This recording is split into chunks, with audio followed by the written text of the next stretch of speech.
Baspa supremo Mayawati ने आज अपने जन्मदिन के मौके पर लखनऊ में एक प्रेस कॉन्फ्रेंस को संबोधित करते हुए समाजवादी पार्टी के साथ साथ बीजेपी पर भी निशाना साधा। इस दौरान उन्होंने ईवीएम और इंडिया ब्लॉक का जिक्र किया और ऐलान किया कि उनकी पार्टी बसपा पूरे देश में अपने बूते पर अकेले लोकसभा चुनाव लड़ेगी। मायावती ने कहा कि अपनी पार्टी के जनाधार को बनाए रखना बहुत जरूरी है। गठबंधन का जिक्र करते हुए मायावती ने कहा कि गठबंधन करने से पार्टी का फायदा कम नुकसान ज्यादा होता है और हमारा वोट प्रतिशत भी घट जाता है और अन्य दल के लिए फायदा पहुंचाया जाता है।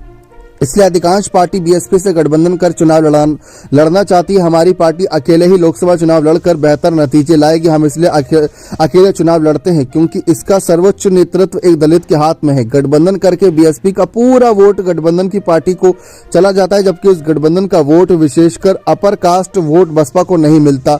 मायावती ने कहा कि बसपा यूपी विधानसभा चुनाव भी अकेले लड़ चुकी है और अकेले सरकार भी बना चुकी है। साथ ही उन्होंने कहा कि बीएसपी किसी को फ्री में समर्थन नहीं देगी, लेकिन चुनाव के बाद गठबंधन के बारे में विचार कर सकती है। मायावती ने कहा कि हमारी पार्टी देश में जल्द ही घोषित होने वाले लोकसभा चुनाव दलितों, आदिवासियों, अति पिछड़ों, मुस्लिमों और अल्पसंख्यकों के दम पर अकेले ही चुनाव लड़ेगी।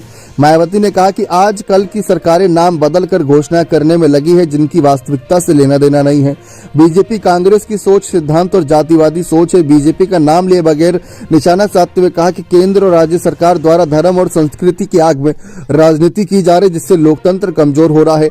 मायावती ने कहा कि हमने यूपी में अपनी 4 बार सरकार भी सभी वर्गों के लिए काम किया। उसमें अल्पसंख्यक, गरीब, मुस्लिम, किसान और अन्य मेहनतकश लोगों के लिए जन कल्याणकारी योजनाएं शुरू की थी।